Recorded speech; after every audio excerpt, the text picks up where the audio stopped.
राज्य मंत्रिमंडळाची आज बैठकीत राज्यातल्या पूरस्थितीवर चर्चेची शक्यता, तर सरकार ओला दुष्काळ जाहीर करणार का याकडे पूरग्रस्तांच्या नजरा। धाराशिवमधील पूरस्थितीच्या पार्श्वभूमीवर जिल्ह्यातील शाळांना सुट्टी जाहीर। मुसळधार पावसाचा धोका लक्षात घेता जिल्हाधिकाऱ्यांचे आदेश। सोलापुरातील पूरग्रस्त भागाची खासदार प्रणिती शिंदेंकडून पाहणी। राज्यभरात ओला दुष्काळ जाहीर करून शेतकऱ्यांना तातडीनं मदत जाहीर करावी, प्रणिती शिंदेंची मागणी। सोलापुरातील बार्शीमध्ये चांदणी नदीवरील पूल गेला वाहून। पावसामुळे नदीला आलेल्या पुरामुळे रस्ते पाण्याखाली, अनेक गावांचा संपर्कही तुटला। अहिल्यानगर जिल्ह्यातील पाथर्डी तालुक्याला पावसानं झोडपलं। नदी नाल्यांना पूर आल्यामुळे पाणी शिरलं घरं आणि शेत जमिनींमध्ये, अनेक ठिकाणी रस्ते गेले वाहून।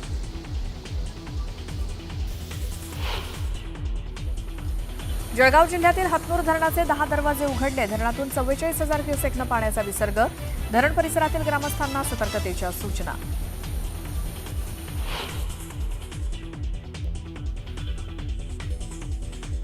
बीडच्या आष्टी आणि कडामध्ये मुसळधार पावसानं जनजीवन विस्कळीत। कडी नदीला पूर, अनेक घरं पाण्याखाली। ड्रोनच्या दृश्यातून धक्कादायक परिस्थिती समोर।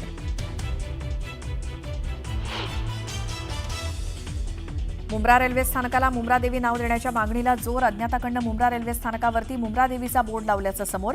सीसीटीव्हीच्या आधारे अज्ञाताचा शोध सुरू। विलास बडे यांच्याकडे।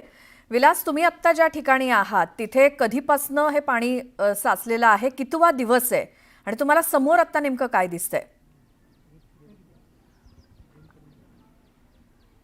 श्वेता, आत्ता आपण आहोत माढा तालुक्यामध्ये आणि सीना नदीला आलेला जो महापूर आहे त्या महापुराच्या सगळी परिस्थितीमध्ये आपण ही जी पाण्याखाली गेलेली गावं आहेत, हे उंदरगाव आहे माढा तालुक्यातलं। या उंदरगावासारख्या 16 गावं पूर्णपणे पाण्याखाली गेलेली आहेत आणि या गावची ही ग्रामपंचायत आहे। ही ग्रामपंचायत पूर्णपणे पाण्याखाली गेलेली आहे।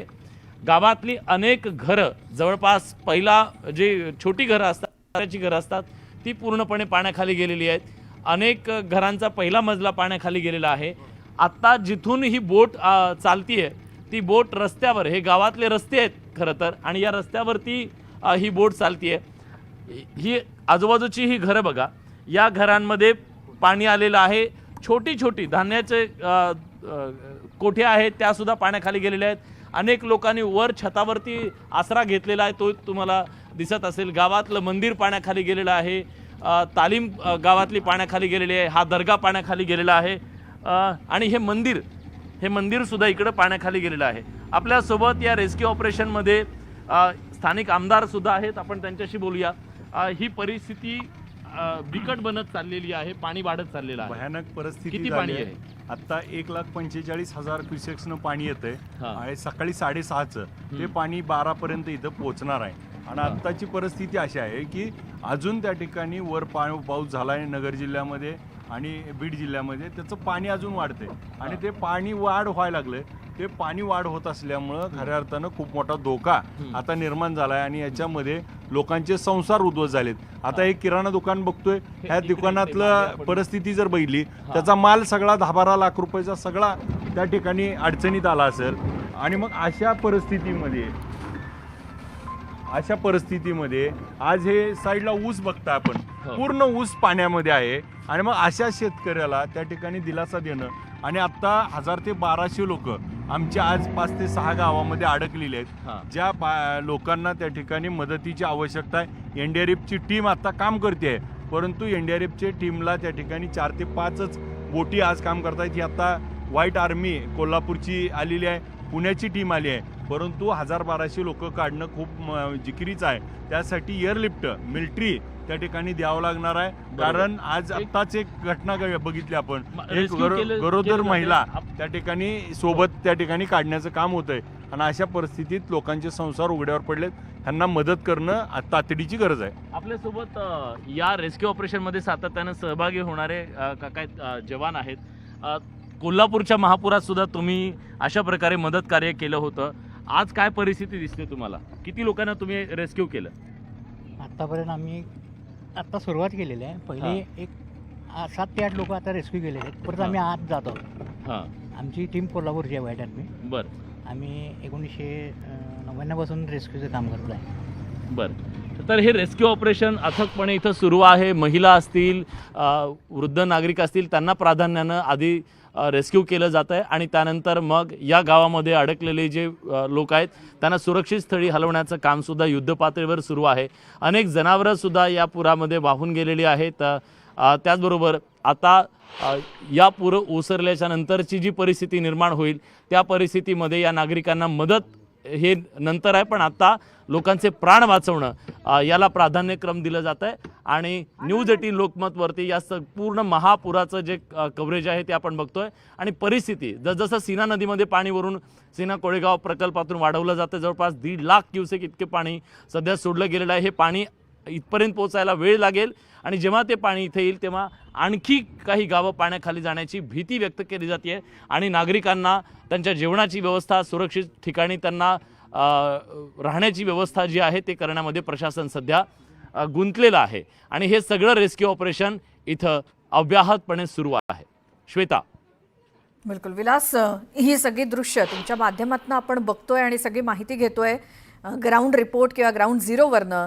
जिथे जिथे गावच्या गावं पाण्याखाली आहेत, शेती संपूर्णपणे पाण्याखाली आहे, शेतकरी आता शोधतोय नेमकं आपलं काय उरलंय, ग्रामस्थ नेमकी वाट बघतायत आता नेमकी आता मदत कधी येते, हा पूर कधी ओसरणार, काय राहिलंय काय वाचलंय हे बघायचंय. मात्र सध्या सगळ्या नद्या या दुथडी भरून वाहत आहेत. धरणातनं मोठ्या प्रमाणात पाण्याचा विसर्ग सुरू आहे. बीड काय, सोलापूर काय, सगळीकडे हजारो हेक्टर शेती पाण्याखाली गेली आहे. सध्या हीच प्राथमिकता आहे की लोकांचे प्राण वाचवणं, जीव वाचवणं, त्यांना रेस्क्यू करणं, कोणी कुठे अडकलंय का त्यांना बाहेर काढण्याची प्राथमिकता आहे. आणि त्यासाठी NDRFचे जवान, ग्रामस्थ, स्थानिक प्रशासन, लोकप्रतिनिधी हे सगळे प्रयत्न करतात. तर या सगळ्या NDRFचे जवान, त्यांच्या बोटी कोणी कुठे अडकलंय का याचा शोध घेत आहेत. विलास, सगळी गावं ज्या ज्या गावामध्ये पाणी आहे ती सगळी गावं रिकामी करण्यात आली आहेत का, सगळ्यांना कुठे ठेवलंय, त्यांची काय सोय आहे, आणि ग्रामस्थ आता अर्थातच वाट बघतायत हा पूर कधी ओसरणार.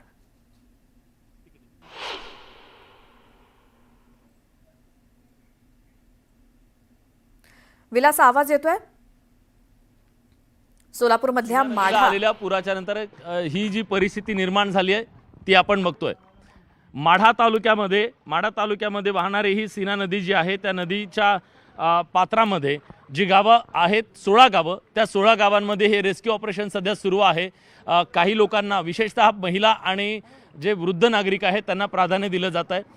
या पुरामध्ये शेतकऱ्यांच्या डीपी वाहून गेलेल्या आहेत, मोटारी, शेकडो मोटारी वाहून गेलेल्या आहेत. त्याचबरोबर पाईपलाईनसाठीचे जे पाईप आहेत ते सुद्धा वाहून गेलेत. शिवाय नदीकाठावरती वस्तीवरती जी जनावरं होती ती जनावरंसुद्धा या महापुरामध्ये वाहून गेलेली आहेत. द्राक्ष, ऊस, मका, सोयाबीन ह्यासारखी पिकं जी आहेत ती पण पाण्याखाली गेले. समोर आपल्याला दिसतंय ते ऊसाचं पीक आहे. या ऊसाच्या पिकाचे फक्त शेंडे दिसतात. म्हणजे 17 ते 18 कांड्यांचा हा ऊस काढणीला आलेला, म्हणजे कापणीला आलेला हा ऊस आहे आणि आता फक्त शेंडे दिसत आहेत.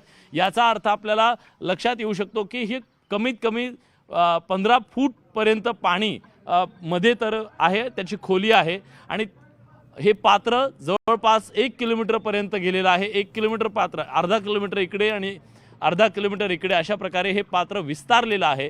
आणि या पात्रामध्ये ज्या काही गोष्टी आलेल्या आहेत त्या सगळ्या वाहून गेलेल्या आहेत. 16 गावं आत्तापर्यंत पाण्याखाली आहेत. इथे कुटुंब आहे, ते कुटुंब अडकलेलं आहे याच्यामध्ये. त्यांना काही घरं जी आहेत ते अजूनसुद्धा पाण्याखाली आहेत आणि पाणी ओसरेल आणि त्याच्यातून आपल्याला बाहेर काढलं जाईल अशी एक प्रकारची अपेक्षा अनेकांना आहे. त्यामुळे सुरक्षित स्थळी त्यांनी थांबावं, त्यांच्यासाठी NDRFच्या टीम आलेल्या आहेत असा मेसेज प्रशासनाकडून देण्यात आलेला आहे. फोन येत आहेत, आम्ही इथं अडकलो आहे आणि आम्हाला वाचवण्यासाठी यावं याच्यासाठी. आणि जसा फोन येईल तशा पद्धतीनं आता या सगळ्या नागरिकांना वाचवण्यासाठी NDRFची टीम मैदानात उतरलेली आहे. जवळपास 16 गावातल्या काही हजार लोकांना वाचवण्याचं काम NDRFच्या टीमला करावं लागणार आहे. या सगळ्यामध्ये स्थानिक ज्या संस्था आहेत त्यांनी सुद्धा पुढाकार घेतलेला आहे. या स्थानिक गावकऱ्यांच्या मदतीनं सुद्धा हे रेस्क्यू ऑपरेशन राबवलं जात आहे. इकडे आपण बघतोय की एनडीआरएफची टीम आता पुन्हा नव्या ऑपरेशनसाठी सज्ज झालेली आहे. नागरिक सुद्धा आहेत, अग्निशमन दलाचे जवान सुद्धा इथं पोहोचलेले आहेत आणि या सगळ्या जवानांच्या मदतीनं हे रेस्क्यू ऑपरेशन युद्ध पातळीवरती इथं पोहोचवलं जात आहे. अशी गावं आहेत आणि जी माहिती आपल्याला मिळते, तानाजी सावंत म्हणून जे माजी मंत्री होते त्यांच्या घराला चहूबाजूनं पाण्याचा वेढा पडलेला आहे. त्यांचं कुटुंबसुद्धा त्याच्यामध्ये अडकलेलं होतं. आता त्यांना तिथून रेस्क्यू करण्यात आलं आहे असं कळतंय आणि याच भागामध्ये त्यांचं गाव आहे, त्या गावातला त्यांच्या बंगल्यामध्ये ते अडकले अशी माहिती आपल्याला मिळाली. पण अनेक लोक आहेत. आत्ता खरं तर किती नुकसान झालं याचा काही अंदाज नाही आहे, अंदाज येऊ शकत नाही आहे. कारण या सगळ्याची भीषणता जोपर्यंत हे पाणी ओसरणार नाही तोपर्यंत ती लक्षात येणार नाही आहे. आत्ता मात्र जे गोरगरीब होते त्या सगळ्यांचे संसार पाण्याखाली गेलेले आहेत. आता हे एक छोटंसं घर बघा, या घरामध्ये पत्र्याचं हे घर आहे आणि या घरामध्ये याच्या बाजूची जी घरं आहेत त्या सगळ्या घरांमधला जो त्यांचा संसार असेल तो पूर्णपणे या पुराच्या पाण्यामध्ये वाहून गेलेला आहे. या सगळ्यांना आता कशा प्रकारची मदत द्यायची, कशी प्रकारची मदत दिली जाईल. छोटी छोटी घरं आणि उंचीनं पण कमी आहे, ती पूर्णपणे पाण्याखाली गेल्यामुळे एक निश्चितपणे जसं शेतकऱ्यांच्या शेतीचं नुकसान झालेलं आहे तसंच घरांचं नुकसान झालेलं आहे, गावातलं नुकसान झालेलं आहे, प्रशासनाचं सुद्धा नुकसान झालेलं आहे. अनेक डीपी ज्या आहेत त्या पाण्याखाली गेलेल्या आहेत, त्या वाहून गेलेल्या आहेत. त्यामुळे आता 3 दिवस झालं वीज नाही आहे, पाणी नाही आहे, सगळ्यात महत्त्वाचं म्हणजे पिण्याचं पाणीसुद्धा नाही आहे आणि त्याचबरोबर आरोग्याच्या सुद्धा प्रश्न या ठिकाणी निर्माण झालेले आहेत. हे सगळं जे ऑपरेशन इथं राबवलं जातं आहे, या ऑपरेशनच्या नंतर या नागरिकांना आशा आहे की नको तिकडे खड्डा असू शकेल. हां, तर हे सगळे नागरिक वाट पाहत आहेत, हे पाणी कधी एकदा ओसरतं आहे आणि आपल्या आता शेतीमध्ये तर काही उरलेलंच नाही आहे, पण हे पाणी लवकरात लवकर ओसरावं हीच अपेक्षा आहे. पण कालसुद्धा रात्री प्रचंड पाऊस कोसळला. हा पाऊस कोसळल्याच्या नंतर एक चिंता निश्चितपणे निर्माण झाली होती नागरिकांमध्ये की या पावसामुळे परिस्थिती अजून गंभीर बनू शकते. कारण सीना नदीमध्ये पाण्याची जी आवक आहे ती पाण्याची आवक वाढलेली आहे.